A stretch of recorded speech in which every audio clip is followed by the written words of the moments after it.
and I hope that comes across in this. We'll see where that goes. But before we get started, we got any prayer requests? Everybody's good this morning? Everybody's belly's full and asleep? If you doze off, don't worry, I'm not gonna get offended. But let me pray and let's get this opened up this morning. Heavenly Father, thank you for giving us this day to be in your house, Lord, for helping us to remember and understand exactly why we're here and what we're worshiping on today, Lord. Thank you for everything that you've done for us, for giving us the ability to defeat death, and just for loving on us the way that you have, even though we're so undeserving of it, Lord. I pray that you'll use your words to go through me, Lord, and just teach what we're trying to get across this morning. Hope it hits somebody's heart, Lord, and just help us to go through this day and appreciate everything about this day. Christ's precious name. Amen. Amen. Where's Matthew? I think he was still out in the... It's just not... Can we call them, tell them to get out here? Oh, it doesn't matter. It's just, usually Matthew's in here already harassing David. He's out there harassing somebody. Why you want to treat me like that, brother? What do you mean? No, it's the truth. No, why do I want Matthew in here? Just takes it off of me. Hey, come to Sunday school. Joe's teaching. Oh, okay. There you go. So she looked up at me and said, he coming out here. Yeah, he's in the bathroom.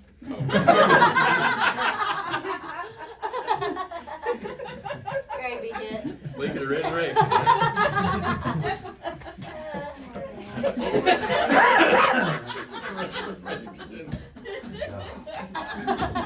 Was that in your notes? No, but I should write it in there. You should have proofread it. Well, we get started either way. We're going to back up a little bit. So we didn't really get to do much last week. So it kind of hit me off on this. I was watching a couple of podcasts and reading and studying the past couple of weeks, trying to figure out how to open into this. And I thought, the one thing I never really understood, I know that Jesus was crucified. I understood he hung on a cross. I understood the basics of it, but I never knew what that exactly meant. So I went into a little bit of studying about exactly what he went through, so we can understand what he went through to be able to be resurrected. So after he got sentenced, after he got told that that he got swapped out for, I don't want to say that wrong because I've said every word wrong this morning. Barnabas. I get it right? Yeah. I've said every word. I've said every. See, I told you I said it wrong. There's a song. So the first thing that got thrown up to Jesus, he got scorched. They were to scorch him, and to scorch him they use it's got a flagellum, which is a short whip with several heavy leather thongs, which at the end of it had either two beads or bones. So basically what they did is they tied him to a post and they beat him with this whip until he literally had gashes and skin coming off his back. And then we talked about his stripes. That's his stripes. I mean, he was literally beat to the point where, that's withering yourself. And you think about that, you got that, you got arterial blood coming out at that point, because that's a lot of pain. He's already, before he ever gets to the cross. So I started reading about so once he actually got on the cross, they had put the crown of thorns on his head, and they had hit the crown of thorns to drive them into his head even more. So he's having to carry that cross on that lashed up back that's just falling apart on him. That's pouring the blood. It's sore, it's hurting. His body is drained out. When they drive the nails through his wrist, it goes between the bones on his wrist. That's to put the pressure on it puts pressure on his body. It starts breaking his body down. When they put the nails through his feet, it keeps his knees bent. There's a meaning for all this that I really didn't understand. Over time, he has that excruciating pain in his wrist. He starts getting dehydrated. Cramps start coming on. And you know how you can't get rid of cramps. Hurt so bad just when we can rub them out. Think about a man standing there that can't. Over time, his chest muscles and other muscles come paralyzed where he can't move them, can't use them. Constant pain. When they talk about the knees being bent when they nail under that cross, that's his own relief to catch breath, is to push up on that, to take the pressure off of it. Because the diaphragm starts to harden up, it's not working, he can't get a deep breath in his lungs. So when you think about all that, you think about what he actually went through just on that cross before he said it's finished. And when they talk about him saying he has to push up on his feet to say it's finished, that's to get that last breath in so that he can say something. Otherwise he couldn't. So to think about the everyday crucifixion that we talk about, we take it kind of lightly, I think, in my opinion. You don't really think about what he actually went through, the torture he went through for us. And never once complained about us. It was all for us.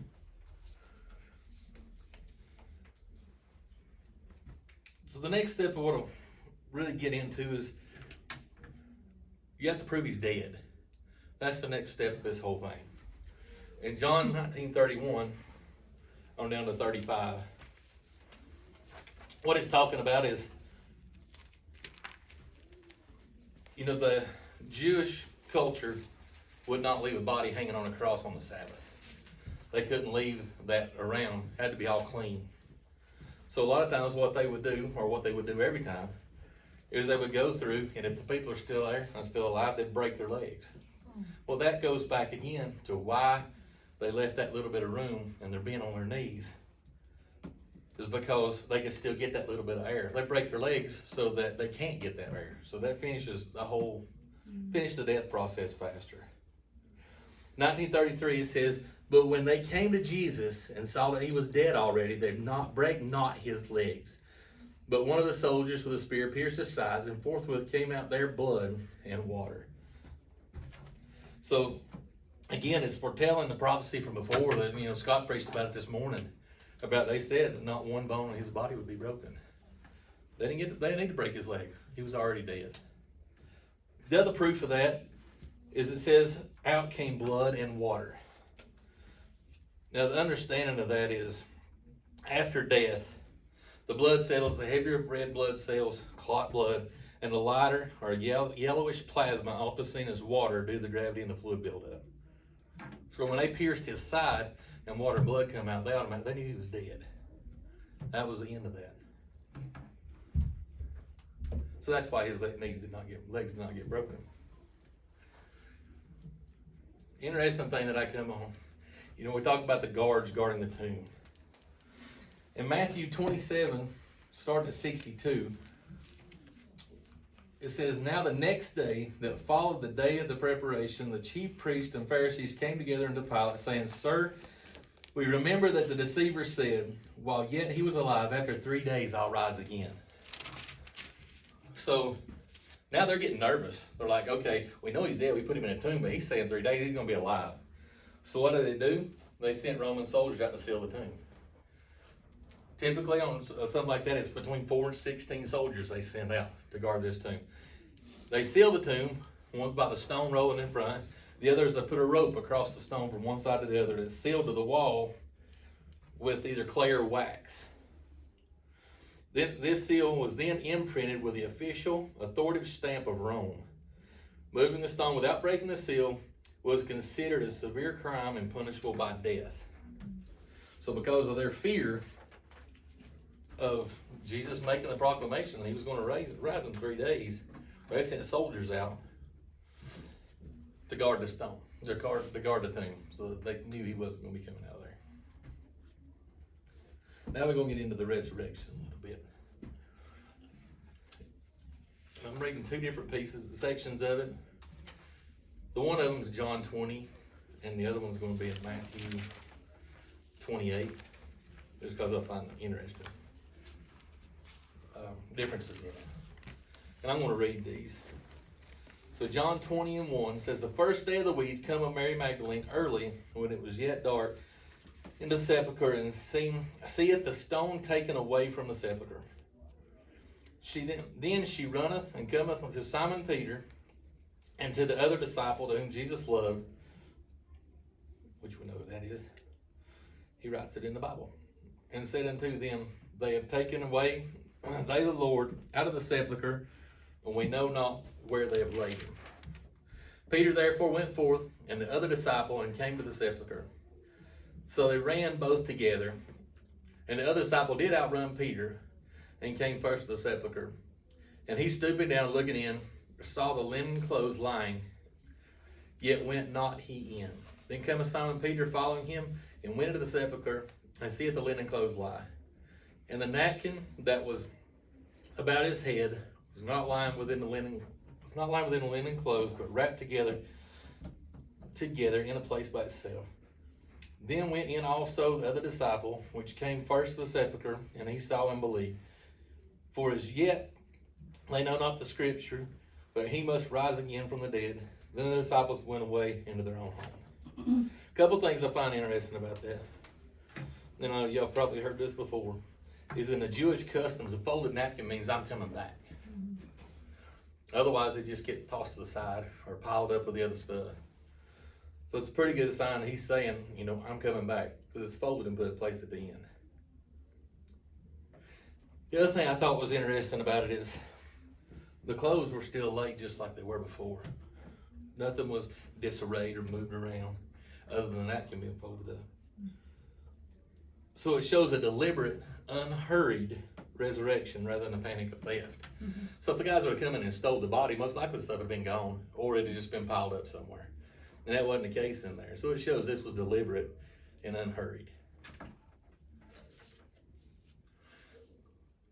The other side of this that I like, Matthew 28 shows a different side of it. And behold, there was a great earthquake, for the angel of the Lord descended from heaven, and came and rolled back the stone from the door, and he sat upon it. His countenance was like lightning, and his raiment white as snow. And for fear of him, the keepers did shake and become dead as men. And the angel answered them, said unto the women, Fear not ye, for I know that ye seek Jesus, which was crucified. Interesting thing about that, and it may be somewhere else that I haven't found it, is that it talks about the keepers became as dead men. You know, some pastors and some people say that they fell asleep and they slept right through the resurrection.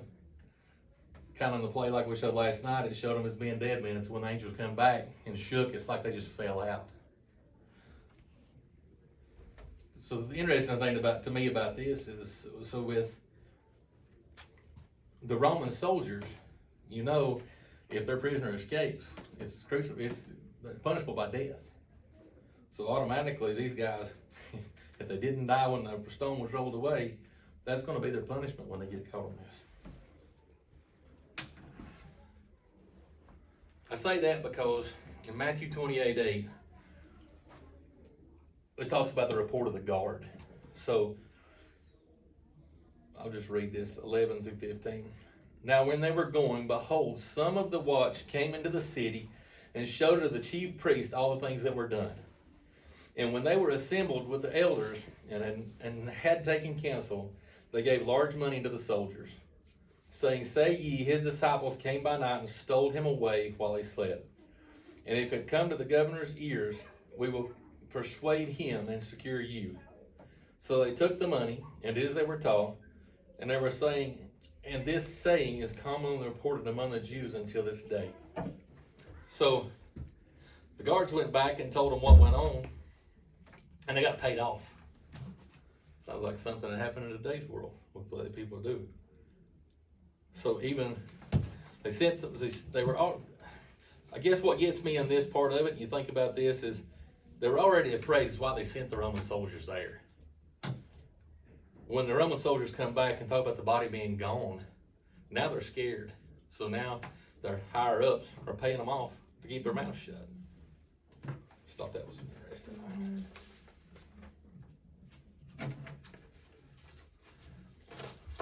It's moving pretty quick this morning. And I had 6 pages.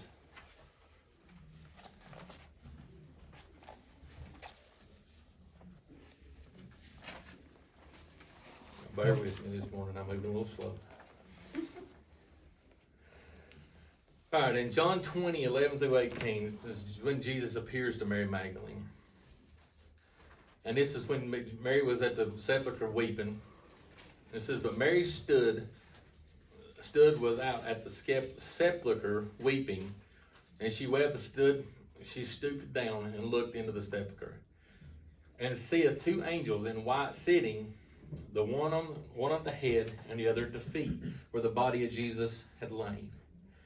And they said unto her, Woman, why weepest thou? She said unto them, Because they have taken away my Lord, and I know not where they have laid him. And when she had thus said, she turned herself back and saw Jesus standing, and knew not that this was Jesus. Jesus said unto her, Woman, why weepest thou? Whom seekest thou? She supposing him to be the gardener, saith unto him, Sir, if thou have borne him hence, tell me where thou hast laid him, and I will take him away. Jesus said unto her, Mary. She turned herself and said unto him, Rabbi, Rabboni, which means to say, Master. Jesus said unto her, Touch me not, for I am not yet ascended to my Father, but go to my brethren, and say unto them, I ascend unto my Father, and your Father, and my God, and your God. Magdalene came and told the disciples that she had seen the Lord, and that he had spoken these things to her. So that's can you imagine being Mary, coming in just to try to clean up the body? The body's not there, and then all of a sudden he speaks to her. Not only speaks to her, but tells her, you can't touch me because I'm not ascended to heaven yet. That's a lot. That'd be woo out of my brain. In John 20:19, it talks about Jesus appears to the disciples. And then the same day at evening, being the first day of the week, when the doors were shut, where the disciples were assembled, for fear of the Jews came, and Jesus stood in the midst and said unto them, Peace be unto you. And when he had said so, he showed unto them his hands and his side. Then were the disciples glad when they saw the Lord. Then said Jesus to them, Peace be unto you, as my Father has sent me, even so I send I you.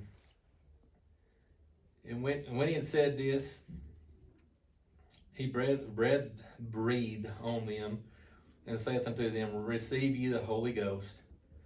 Whosoever sins ye remit, they are remitted unto them, and whoever sins ye retain, they are retained. So now Jesus has showed himself to the disciples. Here's one of my favorite ones, Jesus and Thomas. So John 20:24, but Thomas, one of the 12, called Didymus, was not with them when Jesus came. The other disciples therefore said unto him, When we have seen the Lord. But he said unto them, Except I shall see his hands and the print of the nails, and put my finger into the print of the nails, and thrust my hand into his side, I will not believe. That tickles me, because that's doubting Thomas right there. You know, he's been through him with it all. The guys that's been with him is telling him we've seen Jesus, and he still has to have proof. So in John 20:26, it says, After 8 days, again, his disciples were within, and Thomas with them. Then came Jesus, the doors being shut, and stood amidst them, and said, Peace be unto you. Then saith he to Thomas, Reach hither thy finger, and behold my hands, and reach hither my hand, and thrust into my side, and be not faithlessness, but believing. And Thomas answered unto him and said, My Lord, my God. Jesus said unto him, Thomas, because thou hast seen me, thou hast believed. Blessed are those that have not seen and yet have believed. So, you know, Thomas, being through this of it all, still wanted proof of it. And I think a lot of days we want proof too. And it's hard to go through with just faith at times, thinking, how do you believe? You need to see something. I know a lot, I do. You beg God, show me something. Give me some kind of sign. Tell me something that makes me know I'm on the right track, or I need this, or you want me to do this. And I have a hard time with that. The last little bit of mine, and I did quick today. The Apostle Paul writes in 1 Corinthians, and that he was seen of Cephas, and then the 12. That's when he saw the disciples. After that, he was seen of about 500 brethren, once of whom the greater part remain unto this present, but some have fallen asleep. So around 500 people, they say, have seen him at this point. After that, he was seen of James, then of all the apostles. At last, he was also seen of me, which is Paul, as one of the born out of due time. So I went through all this because there's one story that kind of hit me when I was reading through all this after the resurrection. It's in Luke 24. And it's when he sees Cleopas. It's the two men walking from Jerusalem down the road, heads down, upset, not understand what happened. It's the third day, they haven't seen the Lord, and Jesus is what starts walking with them. And they go all the way to the fork in the road where these guys are going home. And at the fork of the road, and they're telling Jesus, "No, where have you been? How do you not know what's going on?" The whole time they're talking to Jesus. So at the fork in the road, they asked him, said, "Do you want to go break bread with us? You want to go have a meal with us?" So he took Jesus home with him. So as they're sitting down to a meal, Jesus picks up the bread in the house he was invited to and breaks bread with them, and they realize it's Jesus. And once they realize it's Jesus, he disappears. How do they realize it's him? See the hands? See his hands? Oh. And he's breaking bread in their house with them. So it's his body. Whose house was it? Cephas, Cleopas. He was the disciple, and the other one's not named. Who's Cephas? Cephas is Peter. So the point with that is, and I think this is what ties back to what you asked me about, Jesus is always walking with us. And unless we open the door and invite him in, he's not going to be in our hearts. He's not going to be with us. For us to be saved, we have to open that door and invite him in. And I think that's why that little bit of passage from Luke 24, 13 to 35 talks about these men going on the road. It's a perfect design of it is. They're going on the road not knowing who they're talking to. They invite him in. Once they invite him in, it changes their world. It's 7 miles, so they say, from Jerusalem to their house. Took them 2 hours to get home. Once Jesus disappeared, they went running back to Jerusalem to tell everybody that he's alive. So it finishes a couple of things. One, you got to let him in. Once you let him in, you got to tell people about him. So to me, that's one of the best stories about it. So hopefully that answers kind of what you were looking at for the resurrection. God said that very same thing this morning. You can't let him in and not tell about it. Yep. So I said it'd be short and sweet, but I didn't realize it'd be that short. Go tell it on the mountain. That's that part in my head. 22 minutes and 41 seconds. Really? Yeah. Man, I almost made it to the I buzzer. don't know why that song popped in my head. We should sing it. So anyway, I hope y'all got something out of that. I just thought it was interesting to me when I started praying about this and studying about it.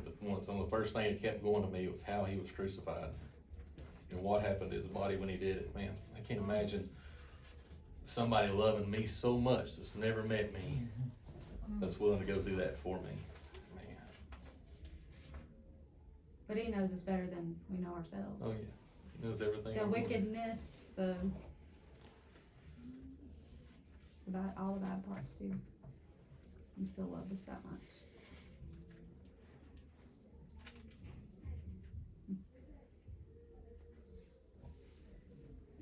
You know, you hear that statement, to love as Christ loved the church.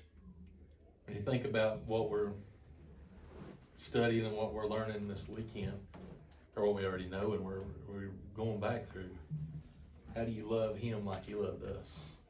It ain't possible. But I want to try. That's all I got. I loved it. Thank you. That's good. All right, David, it's yours now. Woo, David! Get it, David. So like I said last week, since we had Youth Sunday last Sunday, we're going to do one more lesson on the resurrection. And Joe hit on it just a little bit in his lesson, and we're going to discuss the proof of the resurrection next Sunday. So, Have you ever seen that A Case for Christ? no. It's a good. It's good. Is it a movie? It's a man. Yes. It's about a man that was an atheist, and he was going to prove that Jesus was not who he said he was, and he goes investigating, trying to prove that he is not God in the flesh. And but the more he encounters, the more he realizes. He was like, I would have to have more faith to believe that he is not who he said he was. It's really good. It's his whole journey, and he goes through. And he's got a few different What's it document. It's, I think it's on Netflix. I don't know. Do you know, Jessica? Might be. I don't know. You can just search up. You can probably It find it might be on Netflix YouTube. or YouTube. Or, Yeah. But he's I also think he's got a Angel's case Studios for is other on things too. too, like a case for heaven, a case for. He's got different ones now, but it's a good one. Then when we finish next week, then we'll get back into Revelation. So you're teaching next week? Yes. I had planned on having Dustin Brown do it, but he wasn't here the Sunday. I passed those out, and then Ashley and them had the youth Sunday, so that sort of messed up the whole thing. So Oh, when you come here, you have to do it. what? Yeah, you're teaching next month. Well, it's been fun, y'all. I'll get up there and say something. My goal was to give everybody a break from having to listen to me every Sunday, and the Easter was coming up. We were finishing up chapter 1 of Revelations, and I wanted a couple of weeks to delve into chapters 2 and 3. So I picked 4 Sundays. I was going to give it to 4 different men in the classroom. Dustin was going to be one of them, but he wasn't here that Sunday. So then we had you Sunday. That's where that's Backslidden heathen today. Just called me out, why don't you? Run whole Sunday school class. No, I think we was in Texas. You were in Texas, Yeah. so you had Colton's trailer or something had an accident, Yeah, and so that was one. Yeah, that was one with it. so that sort of messed everything up in the timeline. I hadn't anticipated Youth Sunday, so Gotcha. It's always funny that you think you're so prepared to teach, then you get up there and it's like nothing comes out. I thought you did a fine job. It just gets me every time. I got so much more in my head I thought I was gonna say. But So Jeremiah kicked off the resurrection by teaching on the prophecy of the resurrection. Then Caleb taught on the purpose of the resurrection. Oh, that's cool. And Joe actually did teach on the power of the resurrection this morning, so, and the proof of the see, I resurrection. didn't even read the ticket and I did it right, someone. You still did it right. But things that fell out of my wallet.